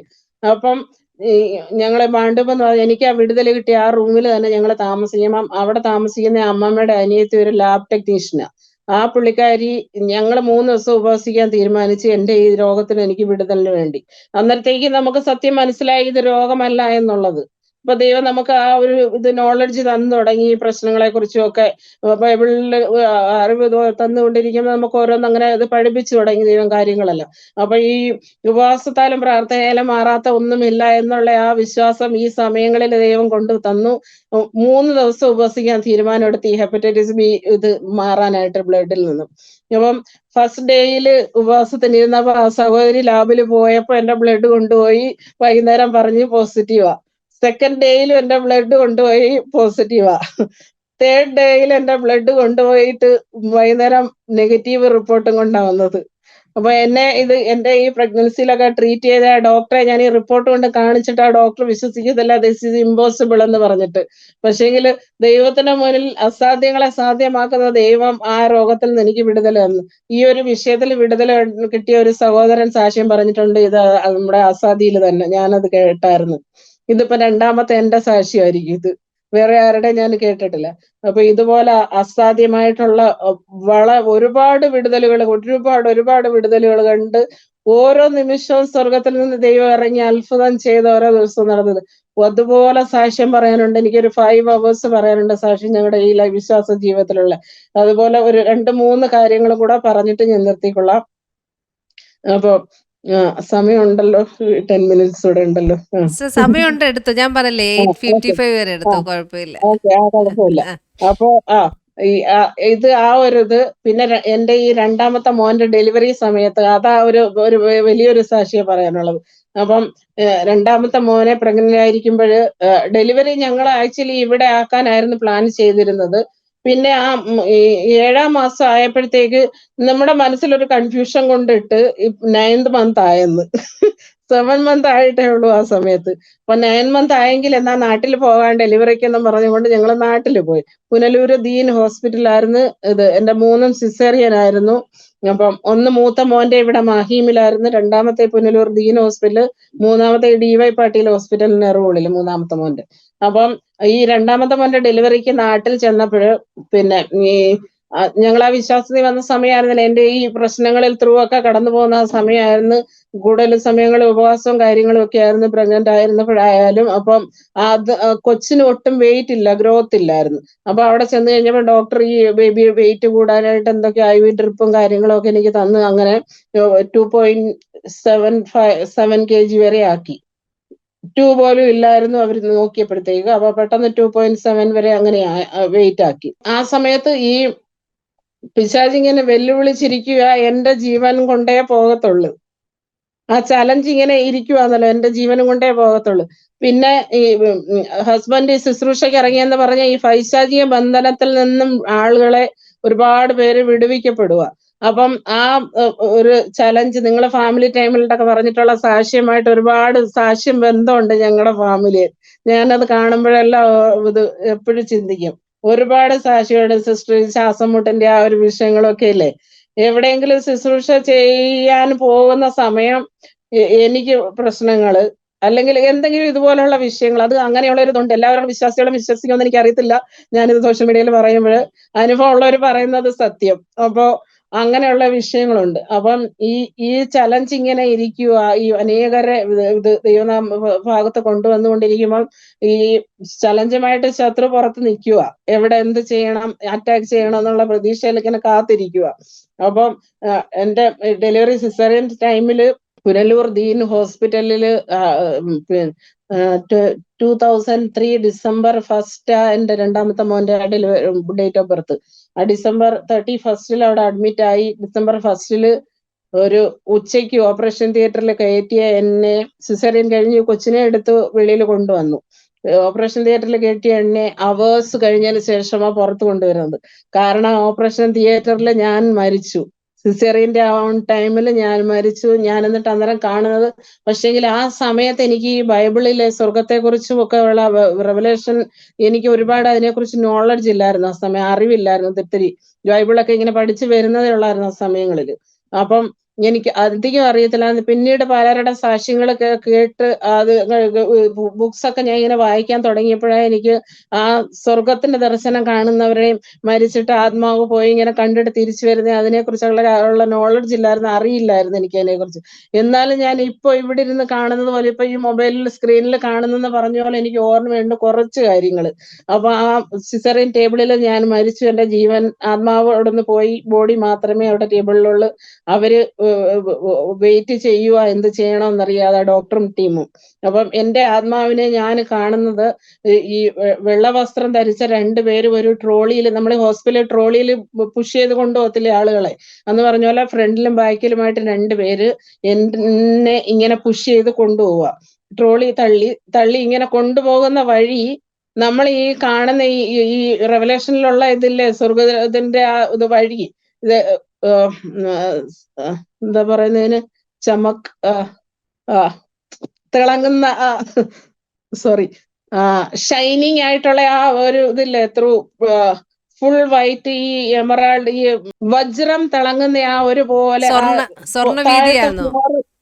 സ്വർണ്ണമായിട്ട് അങ്ങനെയല്ല ഞാൻ കാണുന്നേ. വൈറ്റ് ഒരു ഗോൾഡിന്റെ ആ ഒരു ഇതുപോലെയാ കാണുന്നത്. അതാ എന്റെ ഒരു ഓർമ്മ ഇപ്പൊ.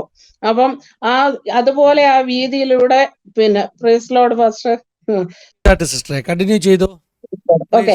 അപ്പൊ ആ വീതിയിലൂടെ 2 പേര് എന്നെ ഇങ്ങനെ ട്രോളിയിൽ തള്ളി കൊണ്ടുപോവുക. മുകള് ഭാഗം ഭയങ്കര ഷൈനിങ്, രണ്ട് സൈഡും ഭയങ്കര ഷൈനിങ്. ഒരു ടണല് പോലെ ഒരു ഗോപുരം പോലുള്ള വഴിയിലൂടെ ഇങ്ങനെ പുഷ് ചെയ്ത് കൊണ്ടുപോയി ഒരു എൻഡിൽ എന്നെ അങ്ങ് എത്തിച്ച്.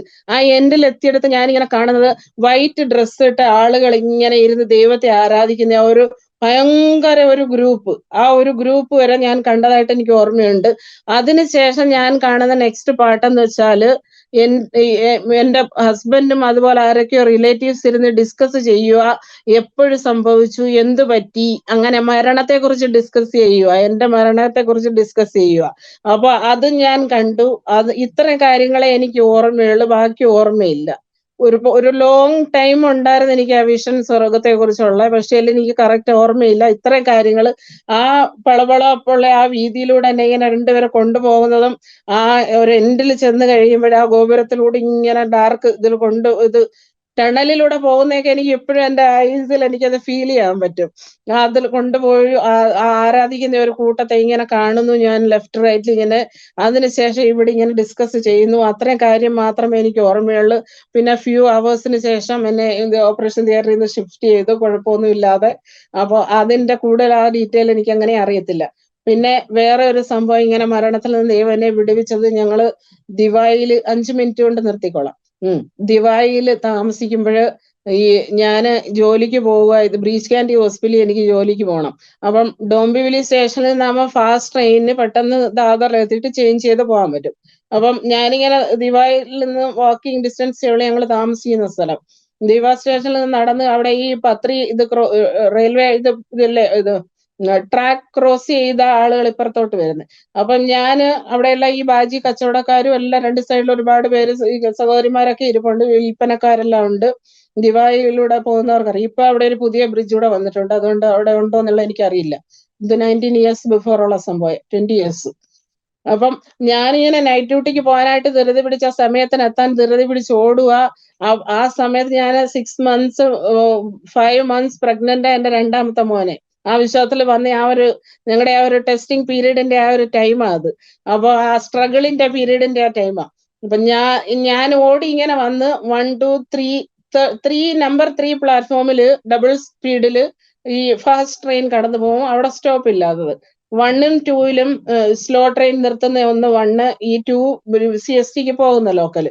അപ്പൊ ഈ 3യിൽ നിന്ന് ട്രെയിൻ ഇങ്ങനെ കടന്നു വരുക. എന്റെ മൈൻഡിലും കണ്ണിലും എന്റെ ചിന്ത ഈ വണ്ടി 1ലാ വരുന്നത്, പക്ഷെങ്കില് വരുന്ന വണ്ടി 3യിൽ വരുക. ഞാൻ ഈ വണ്ടിയുടെ അടിയിലേക്ക് ഓടുക. ഈ 5 months പ്രഗ്നന്റ് ഫസ്റ്റില് വണ്ടി നിർത്തുമ്പോ എനിക്ക് വണ്ടി ക്യാച്ച് ചെയ്തിട്ട് ഡോംബിയിൽ ഇറങ്ങി ഡ്യൂട്ടിക്ക് സമയത്ത് എത്താനുള്ളതാ. അപ്പൊ 10 minutes സേവ് ചെയ്യാൻ വേണ്ടിയായി ഓടുന്നതെന്ന് നോക്കണം. ഞാൻ ഓടി ചെന്നിട്ട് എന്റെ ദൈവമേ, ഞാൻ സത്യം പറഞ്ഞാൽ ഇപ്പോഴും എന്റെ ബോഡി ഷേക്ക് ആവുന്നു ഞാൻ അതിനെ കുറിച്ച് ഓർത്തിട്ട്. ട്രെയിന് ഞാനും തമ്മില് ഒരു ഫിംഗറിന്റെ ഗ്യാപ്പുള്ള ആ സമയത്ത് സ്വർഗത്തിൽ നിന്നൊരു ദൂതനെ ദൈവം ഇറക്കി എന്നെ അവിടെ സ്റ്റാച്യു പോലെ നിർത്തി. ആ ട്രെയിനിന്റെ ഒരു കാറ്റ് പോലും എന്റെ ബോഡിയിൽ അടിക്കാത്ത രീതിയിൽ ദൈവം എന്നെ അവിടെ നിർത്തി, എന്നെ ദൈവം വിടുവിച്ചു. ഞാൻ അവിടെ അന്നേരത്തേക്ക് ട്രെയിൻ പെട്ടെന്ന് കടന്നുപോയി. ഞാൻ ആ നോർമൽ സ്റ്റേജിലോട്ട് വരുവാ. ഞാൻ എന്തിനാ ഇത് ഓടിയെന്ന് എനിക്ക് പോലും അറിയില്ല. ഫസ്റ്റ് നമ്പറിലല്ല വണ്ടി വരുന്നത്, ഇവിടെയാ വരുന്നത്. പക്ഷെ ആ ഒരു ഇത് മരണത്തിൽ നിന്നും ദൈവം എന്നെ കുഞ്ഞിനെയും കൂടെ ആ സമയത്ത് വിടുവിച്ച്. ആ ബാജിക്കാരെല്ലാം ഓടി വന്ന് എന്നെ ഷൗട്ട് ചെയ്യുക, ഞങ്ങൾ പറയാതല്ലേ ഓടല്ലേ ഓടല്ലേ. എന്റെ ചെവിയിൽ ആ ശബ്ദം ഒന്നും കേൾക്കുന്നുമില്ല. എന്റെ ആ കണ്ണില് അത് എന്നെ ടോട്ടൽ ബ്ലൈൻഡ് ചെയ്തിട്ട് മരണത്തിലേക്ക് തള്ളിവിടാനായിട്ട് എന്നെ ഒരു ശക്തി നയിച്ചു കൊണ്ടുപോയി. പക്ഷെ ദൈവം അവിടെ ദൂതനെ ഇറങ്ങി വിടുവിച്ച്.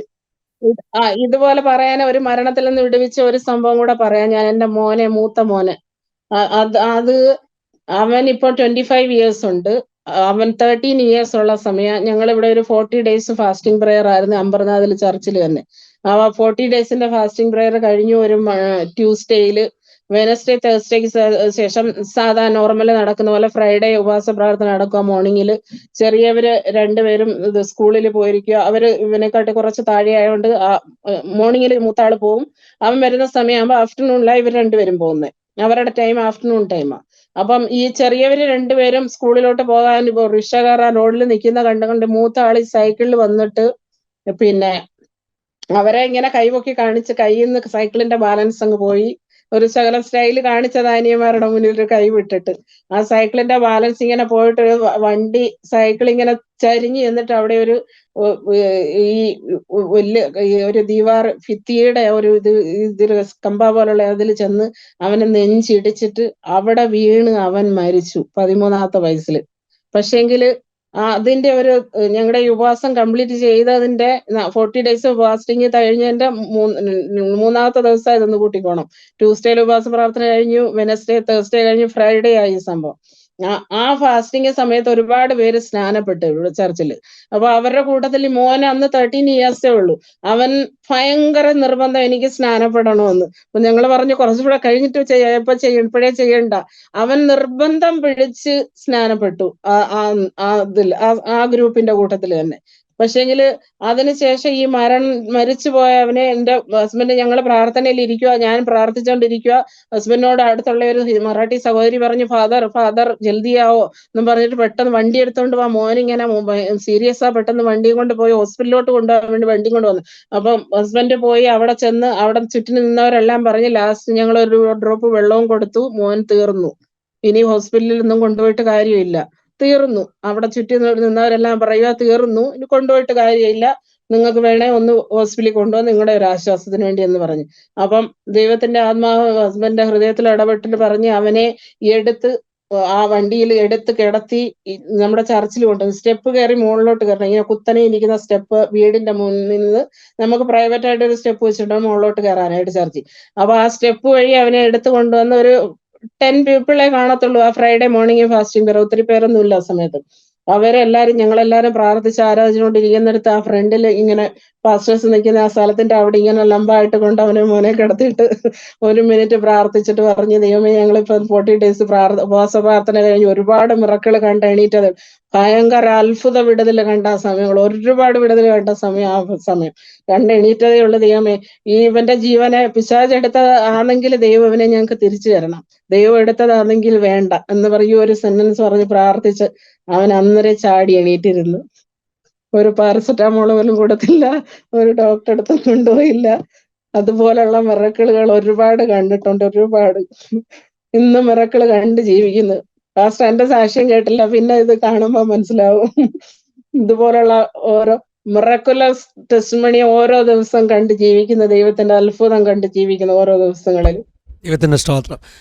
ഞാൻ ട്രാവൽ ചെയ്യുമായിരുന്നു സിസ്റ്റർ. നമ്മൾ പ്ലാൻ ചെയ്തതിലൊക്കെ വ്യത്യാസമുള്ള സമയത്താണ് നമുക്ക് റെക്കോർഡ് ചെയ്യാൻ പറ്റിയത്. കുഴപ്പമില്ല. ഞങ്ങള് സംസാരിച്ചപ്പോ പറഞ്ഞു, പാസ്റ്റർ റാന്നിക്കാരെന്ന് പറയുമ്പോ പാസ്റ്ററിന് നല്ല ഭയങ്കര സന്തോഷം. ശരി. ഞങ്ങള് പുനലൂരുകാരാ ദൈവത്തിന്റെ സ്തോത്രം, ദൈവത്തിന്റെ സ്തോത്രം. റാന്നിക്കാരും പുല്ലൂരുകാരും തമ്മിൽ മത്സരിക്കുക, ആരാണ് കൂടുതൽ സാക്ഷ്യം കൊണ്ടുവരുന്നത്. ദൈവത്തിന്റെ സ്തോത്രം. പിന്നെ 3 വർഷമായി നമ്മൾ തമ്മിൽ പരിചയപ്പെട്ടിട്ട്. അതെ അതെ സിസ്റ്ററെ, 3 വർഷത്തോളമായി. അതെ, സിസ്റ്റർ ആസാദിയുടെ ഒരു നല്ല വെൽവിഷറാണ്. ആരംഭ സമയങ്ങൾ മുതൽ തന്നെ നമുക്ക് നല്ല നല്ല കമന്റ് ഇടുകയും അതുപോലെ തന്നെ താങ്ക് യു. അല്ല, ആസാദിയുടെ സാക്ഷ്യങ്ങളെ മാസ്റ്റർ ഓരോ ദിവസം 1 by 1 എന്റെ സാക്ഷ്യമൊന്നും ഒന്നുമല്ല, അതിൽ ഓരോ ദിവസത്തെ നമ്മൾ കാണുമ്പം ആ സാക്ഷ്യം കാണുമ്പോൾ അവരുടെ ജീവിതത്തിൽ ദൈവം പ്രവർത്തിച്ച് അത് കേൾക്കുമ്പോഴുള്ള ഇത് പവർ ഉണ്ടല്ലോ, അത് എല്ലാവർക്കും ഫീൽ ചെയ്യുമെന്ന് എനിക്കറിയത്തില്ല. എന്റെ ജീവിതത്തിൽ അനുഭവമുള്ള ആയതുകൊണ്ട് എനിക്കത് ഭയങ്കരമായിട്ട് അത് ഫീൽ ചെയ്തറിയാൻ പറ്റും ദൈവത്തിന്റെ പ്രവൃത്തി. ഒത്തിരി സാക്ഷ്യങ്ങൾ നമുക്കിനി കേൾക്കാനുണ്ട്. കാരണം ദൈവം എല്ലാവരുടെ ജീവിതത്തിൽ എത്ര വലിയ അത്ഭുതങ്ങളാണ് ചെയ്തുകൊണ്ടിരിക്കുന്നത്. നമുക്ക് പരിചയമുള്ള എത്രയോ ദൈവമക്കളുടെ ജീവിതത്തിൽ ദൈവം ചെയ്ത അത്ഭുത പ്രവൃത്തികൾ നമുക്ക് വ്യക്തിപരമായിട്ട് അറിയാം. പിന്നെ അങ്ങനെ ഇനിയും നമുക്ക് ഒത്തിരി സാക്ഷ്യങ്ങൾ കേൾക്കാനുണ്ട്. നമ്മുടെ ദൈവം ജീവിക്കുന്നു, എല്ലാ ദൈവമക്കളുടെ ജീവിതത്തിലും അവിടുന്ന് അത്ഭുതങ്ങൾ ചെയ്തുകൊണ്ടിരിക്കുക. സിസ്റ്റർക്ക് മറക്കാനാവാത്ത അനുഭവങ്ങൾ ഉണ്ടെങ്കിൽ പറയാം കേട്ടോ, നമുക്കൊരു അല്പസമയം കൂടെ. മക്കളുടെ റിലേറ്റഡും ഈ രോഗസൗഖ്യമൊക്കെ പ്രാർത്ഥനയിലൂടെ സൗഖ്യം ഓരോ നിമിഷവും അറിയുന്നത്, അങ്ങനെയുള്ള രോഗസൗഖ്യങ്ങളൊക്കെ ഒത്തിരി ഉണ്ട്. പിന്നെ ഞാൻ ഈ നൈറ്റ് ഡ്യൂട്ടിക്കൊക്കെ പോകുന്ന സമയത്ത് കണ്ടിന്യൂ നൈറ്റ് ഡ്യൂട്ടി ആയിരുന്നു ചെയ്യുന്ന. കാരണം ഈ കുഞ്ഞു പിള്ളേർ 3 പേര്, ഹസ്ബൻഡ് ശുശ്രൂഷയ്ക്ക് പോകാനും അതാ സൗകര്യം. അപ്പം പകല് വന്ന് എനിക്ക് മക്കളുടെ കാര്യങ്ങൾ നോക്കാം, ആരെങ്കിലുമൊക്കെ ഗസ്റ്റോ പാസ്റ്റേഴ്സ് ഒക്കെ വരുന്ന അവരുടെ ഫുഡ് കാര്യങ്ങൾ, അപ്പൊ നമ്മൾ എല്ലാം ഇത് ക്രമീകരിച്ച് നൈറ്റ് ഷിഫ്റ്റ് ആയിരുന്നു ഞാൻ ഒരു 10 ഇയേഴ്സ് കണ്ടിന്യൂ ചെയ്യുന്നത്. അപ്പം പ്രാർത്ഥനകൾക്ക് അറ്റൻഡ് ചെയ്യാം. ആ പ്രാർത്ഥന അറ്റൻഡ് ചെയ്യുന്ന എനിക്ക് ആരാധനയ്ക്ക് വരാൻ ഞായറാഴ്ചകളിൽ ചർച്ച് ഗേറ്റിൽ ബാന്ദ്രയിലൊക്കെ ഡ്യൂട്ടി ചെയ്തിട്ട് ഞായറാഴ്ച മോർണിംഗിൽ 9 മണിക്കാണ് ഞങ്ങൾക്ക് ആരാധന. ഇവിടെ ചർച്ചിൽ വരെ ഓടി എത്തുന്നത് വലിയ ബുദ്ധിമുട്ടായിരുന്നു. കരഞ്ഞും കൊണ്ട് ഞാൻ വരുമായിരുന്നു ഇവിടെ ആരാധനയ്ക്ക്. എനിക്കിപ്പോ ആരാധനയ്ക്ക് സ്റ്റാർട്ടിങ് പ്രയറിന് ആരാധനയ്ക്ക് എത്തണം, അങ്ങനെ ഒരു ആഗ്രഹമാണ് മനസ്സിൽ. അപ്പൊ ദൈവം അതുപോലെ വിടുവിച്ച് നമ്മളെ ഇറക്കിയത്, ആ ദൈവത്തെ കണ്ടിറങ്ങിയ ആ ഒരു ഇത് സാക്ഷ്യം. അപ്പം ഞാനിങ്ങനെ കരഞ്ഞും കൊണ്ട് ട്രാവൽ ചെയ്തുകൊണ്ട് വന്നിട്ടുണ്ട്. അത് പക്ഷേങ്കിൽ ദൈവം എനിക്ക് ആ ജോലിയിൽ ഒരു ക്രമീകരണം തന്ന് സാറ്റർഡേ സൺഡേ ലീവുള്ള പിന്നെ ഡ്യൂട്ടി എനിക്ക് ക്രമീകരിച്ചു തന്നു. എന്റെ ഈ ജോബിന്റെ ഇതില് ഒരു ലോകത്തൊരു മനുഷ്യർക്ക് കിട്ടുന്നതല്ല. അതൊക്കെ വലിയ അത്ഭുത സാക്ഷ്യങ്ങളാ. ആർക്കും കിട്ടാത്തൊരു സാക്ഷ്യമാ. സാറ്റർഡേ സൺഡേ എനിക്ക് ലീവ് ക്രമീകരിച്ചു തന്ന് സാറ്റർഡേയിലെ മീറ്റിങ്ങുകൾക്ക് പോകാം, സൺഡേ സുഖമായിട്ട് ആരാധന അറ്റൻഡ് ചെയ്തിട്ട് മൺഡേ മോർണിംഗ് തൊട്ട് എനിക്ക് ജോലിക്ക് പോയാൽ മതി. അങ്ങനെ ഒരു വലിയൊരു മിറക്കിള് ദൈവം തന്നു. ഇതുപോലുള്ള ഒരു പാസ്റ്റർ കഴിഞ്ഞ ദിവസം ഇന്നലെ പറഞ്ഞില്ല, അന്നേരം ഇന്നലത്തെ ആണെന്ന് എനിക്ക് അറിയാൻ വയ്യ, സൺഡേ ആരാധന മിസ് ചെയ്യുന്നതിനെ കുറിച്ച്. ആ പാസ്റ്റർ ജോബിൽ നിന്നും ഇത് വിടുന്നേ ഒരു ടെസ്റ്റ് മണി പറഞ്ഞില്ലായിരുന്നോ, സൺഡേയിലെ ആരാധനയിലാന്ന് തോന്നുന്നു. അതെ അത് അതെ. ആ അപ്പം എന്റെ ജീവിതത്തിൽ സെയിം അങ്ങനെയുണ്ട് പാസ്റ്റർ. കാരണം ഒരുപാട് വിശ്വാസികൾ പറയൂ എനിക്ക് സൺഡേയിൽ ലീവ് കിട്ടത്തില്ല ആരാധനയ്ക്ക് പോയി. പക്ഷേങ്കിൽ നമുക്കൊരു ഡിസിഷൻ ഉണ്ടെങ്കിൽ ദൈവം നമുക്ക് വേണ്ടി പ്രവർത്തിക്കും എന്നുള്ളതിന്റെ ജീവനുള്ള സാക്ഷിയാ ഞാൻ. സൺഡേയിൽ ആരാധന മുടക്കാതിരിക്കാൻ നമുക്ക് ആഗ്രഹം ഉണ്ടെങ്കിൽ തീർച്ചയായും ദൈവം നമുക്ക് ഏത് ജോലിയിലായാലും അറേഞ്ച് ചെയ്തു തരും, ആ ടൈം തരും. എനിക്ക് പൂർണ്ണമായിട്ടും വിശ്വാസം അതില്. നമ്മുടെ തീരുമാനം കണ്ട് ദൈവം നമുക്ക് വേണ്ടി അവിടെ പ്രവർത്തിക്കും.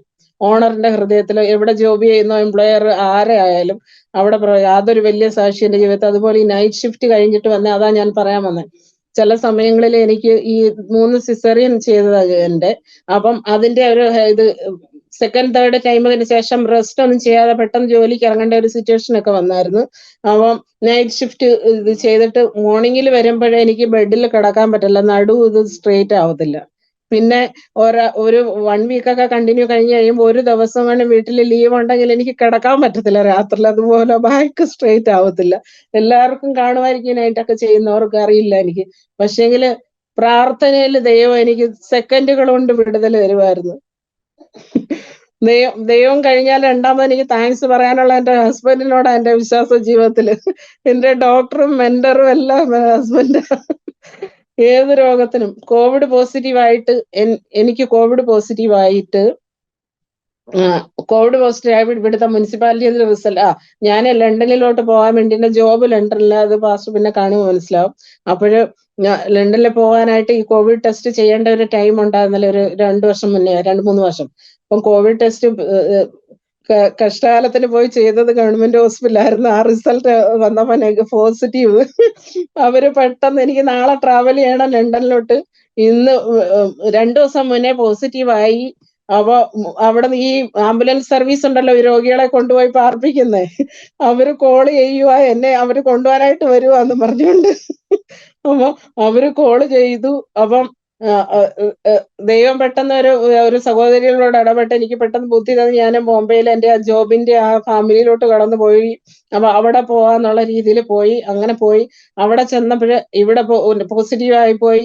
മോർണിംഗിൽ ഇത് കോവിഡ് കിറ്റ് വെച്ച് ചെയ്തപ്പം പോസിറ്റീവാ, വൈകുന്നേരം പോസിറ്റീവാ, നെക്സ്റ്റ് മോർണിംഗിൽ ടെസ്റ്റ് ചെയ്ത് നോക്കിയപ്പോഴും കോവിഡ് നെഗറ്റീവ്. അപ്പം അതുപോലുള്ള ഒരുപാട് മിറക്കിളുകൾ, രോഗസൗഖ്യങ്ങളുടെ ഒരുപാട് സാക്ഷ്യങ്ങളുണ്ട്, ദൈവം ചെയ്ത സൗഖ്യങ്ങൾ. ഞാൻ നിന്നെ സൗഖ്യമാക്കുന്ന യഹോവ എന്നുള്ളത് ആ വചനം ശരിക്കും രുചിച്ചറിഞ്ഞ് ജീവിക്കുന്ന ഒരു വ്യക്തിയാണ് ഞാന്. എപ്പോഴും ഫുൾ ശരീരത്തിന് സൗഖ്യ ദൈവവചനം കിട്ടിയിറക്കുന്നത്, അത് അനുഭവിക്കുന്ന സാക്ഷിയാണ് ഞാന്. ദൈവത്തിൻ്റെ സ്തോത്രം. ദൈവം ധാരാളമായിട്ട് സഹായിക്കട്ടെ, അനുഗ്രഹിക്കട്ടെ. Thank you pastor. ഈ മിനിസ്ട്രി വളരെ അനുഗ്രഹം, ഒരുപാട് പേർക്ക് അനുഗ്രഹം. ദൈവം സഹായിക്കട്ടെ. മോർ ആൻഡ് മോർ എല്ലാ അനുഗ്രഹങ്ങളും ദൈവം തരട്ടെ. എല്ലാ ദൈവമക്കളുടെയും പ്രത്യേകിച്ച് നിങ്ങളുടെയൊക്കെ പ്രാർത്ഥനയാണ് ഈ ഒരു ശുശ്രൂഷയുടെ അനുഗ്രഹം. പ്രത്യേകിച്ചും ദൈവമക്കൾ ഒത്തിരി പേർ ഞങ്ങൾക്ക് വേണ്ടി പ്രാർത്ഥിക്കുന്നു. വളരെ അത്ഭുതകരമാണ്. നമ്മൾ ഒരിക്കൽ പോലും കണ്ടിട്ടില്ലാത്ത ദൈവമക്കൾ ഞങ്ങൾക്ക് മെസ്സേജ് ഇടുന്നു, പാസ്റ്ററുടെ കുടുംബത്തിന് വേണ്ടി പ്രാർത്ഥിച്ചു, അല്ലെങ്കിൽ ദൈവം പാസ്റ്ററെ കുടുംബത്തെക്കുറിച്ച് പ്രാർത്ഥിക്കാൻ ഞങ്ങളെ പ്രേരിപ്പിച്ചു, ഒരു ദർശനം കണ്ടു എന്നൊക്കെ പറഞ്ഞ് ഞങ്ങൾക്ക് മെസ്സേജ് ഇടുമ്പോൾ അത് തരുന്ന ഒരു വലിയ ധൈര്യമുണ്ട്. കർത്താവ് നമ്മെ അറിയുന്നുവല്ലോ, ദൈവമക്കളെ കൊണ്ട് നമുക്ക് വേണ്ടി ഇടിവിൽ നിന്ന് പ്രാർത്ഥിക്കുന്നുവല്ലോ എന്നൊക്കെയുള്ളൊരു വലിയ ധൈര്യമുണ്ട്. ദൈവത്തിൻ്റെ സ്തോത്രം. പിന്നെ എല്ലാവരുടെയും പ്രാർത്ഥന ഞങ്ങളും ചോദിക്കുകയാണ്. ദൈവത്തിൻ്റെ സ്തോത്രം. കുടുംബമായിട്ട് പിന്നെയും കർത്താവ് പ്രിയ എൽ സിസ്റ്ററെ ഉപയോഗിക്കട്ടെ എന്ന് ഞങ്ങളും പ്രാർത്ഥിക്കുന്നു. അനുഭവങ്ങൾ ഞാൻ നേരത്തെ സിസ്റ്ററുമായിട്ട് മെസ്സേജൊക്കെ ഇടുമ്പോൾ സിസ്റ്റർ അനുഭവങ്ങളെക്കുറിച്ച് ചെറുതായിട്ടൊക്കെ ഞാൻ മനസ്സിലാക്കിയിട്ടുണ്ട്. അതുകൊണ്ട് തന്നെയാണ് നമുക്കൊരു സെഷനിൽ സിസ്റ്ററെ വിളിക്കുവാനിടയായി തീർന്നത്. ഞാൻ പറഞ്ഞതുപോലെ ഞാൻ ട്രാവൽ ചെയ്യുമായതുകൊണ്ട് ആദ്യത്തെ സമയങ്ങളിൽ എനിക്ക് കേൾക്കുവാൻ കഴിഞ്ഞില്ല.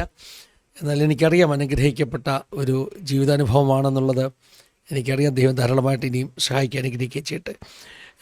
മറ്റെന്തെങ്കിലും ആഡ് ചെയ്യാനുണ്ടെങ്കിൽ സിസ്റ്റർക്ക് ആഡ് ചെയ്യാം, ഇല്ലെങ്കിൽ നമ്മുടെ വ്യൂവേഴ്സിന് വേണ്ടി നമുക്ക് പ്രാർത്ഥിക്കാം. പ്രാർത്ഥിച്ചു നിർത്താം പാസ്റ്ററെ. സിസ്റ്റർ എന്നെ ചുരുക്കമായിട്ട് പ്രാർത്ഥിച്ചാട്ടെ. ഹല്ലേലൂയ. സ്തോത്രം സ്തോത്രം സ്തോത്രം സ്തോത്രം. മഹാപരിശുദ്ധനുമായ ദൈവമേ, സ്വർഗീയ പിതാവേ, ഹല്ലേലൂയ. ഈ ഓൺലൈൻ പ്ലാറ്റ്ഫോമിലൂടെ പിതാവേ, ഹല്ലേലൂയ, അങ്ങ് ചെയ്ത അത്ഭുതങ്ങളുടെ ഒരു സാക്ഷിയായി നിൽക്കുവാൻ, ദൈവത്തിന്റെ സാക്ഷിയായി നിൽക്കുവാൻ ഈ ഹല്ലേലൂയ പാസ്റ്റർ ഫിനിയോനും സാന്റി സിസ്റ്ററും ഹല്ലേലൂയ ത്രൂവിലെ ദൈവം നടത്തുന്ന ഈ ഹല്ലേലൂയ സംരംഭത്തിലൂടെ ദൈവത്തിന്റെ നാമത്തെ ഉയർത്തുവാൻ ഇടയിൽ ലഭിച്ച ഈ മഹാഭാഗ്യത്തിനായി സ്തുതിക്കുന്ന സ്തോത്രം ചെയ്യുന്നു. ഇടയിലെ സാക്ഷ്യം ദൈവമേ, ഹല്ലേലൂയ ഓൺലൈനായും ലൈവായും അതിനുശേഷം യൂട്യൂബിലെയും കാണുകയും കേൾക്കുകയും ചെയ്യുന്ന അനേകർക്ക് അതൊരു വിടുതലും അനുഗ്രഹത്തിനും കാരണമായി മാറട്ടെ ദൈവമേ. തുടർന്നും അനേകരുടെ അനുഗ്രഹത്തിന് കാരണമായി ഞങ്ങളുടെ മക്കളെ അവിടെ നിന്ന് യൂസ് ചെയ്യുമാറാകണം നാഥാ. ഹല്ലേലൂയ. ഇനി പാസ്റ്റർ കുടുംബത്തെയും അനുഗ്രഹിച്ച് പ്രാർത്ഥിക്കുന്ന ശുശ്രൂഷ എല്ലാം അനുഗ്രഹിച്ച് പ്രാർത്ഥിക്കുന്നു ദൈവമേ. ഇടയിൽ സമ്പൂർണ്ണമായി ഏൽപ്പിക്കുന്ന എല്ലാ വ്യൂവേഴ്സിനെയും ദൈവം അനുഗ്രഹിക്കണേ. ഹല്ലേലൂയ. ഹല്ലേലൂയ. അനേകായിരങ്ങൾക്ക് വിടുതലിന് ഇതിന്റെ ഒരു സാക്ഷ്യം മുഖാന്തരമായി മാറട്ടെ ദൈവമേ. യേശുവിൻ നാമത്തിൽ തന്നെ ആമേൻ. പിതാപുത്ര പരിശുദ്ധാത്മാവാകുന്ന ത്രിയേക ദൈവത്തിൻ്റെ കൂട്ടായ്മ സഹവാസക്കാവൽ നമ്മെല്ലാവരുടെ പ്രത്യേകമായി നമ്മുടെ നടുവിൽ കടന്നു വന്ന ജീവിതാനുഭവങ്ങൾ പങ്കുവച്ച പ്രിയ സിസ്റ്റർ മേൽ തൻ്റെ കുടുംബത്തിന് മേൽ ശുശ്രൂഷയുടെ മേൽ ഇന്ന് മുതൽ എപ്പോഴും നീക്കം ഉണ്ടായിരിക്കും പറയട്ടെ. ആമേൻ. ദൈവം സഹായിക്കട്ടെ സിസ്റ്ററെ. ജീവിക്കാൻ അനുവദിക്കത്തില്ലെന്ന് ശത്രു വാദിച്ചെടുത്ത് കർത്താവ് ആയുസ് നൽകി, ആരോഗ്യം നൽകി, അനുഗ്രഹങ്ങൾ നൽകി, ശുശ്രൂഷ നൽകി. പിശാചിൻ്റെ പദ്ധതികളല്ല, ദൈവത്തിൻ്റെ പദ്ധതികളാണ് നമ്മുടെ ജീവിതത്തിൽ നിറവേറുന്നത്. അതോർത്ത് ദൈവത്തിന് സ്തോത്രം ചെയ്യുന്നു. ഈ സാക്ഷ്യം അനേകർക്ക് അനുഗ്രഹമായി തീരട്ടെ എന്ന് പ്രാർത്ഥിക്കുന്നു. God bless you all. Have a wonderful time. God bless you. Thank you for watching. Thank you.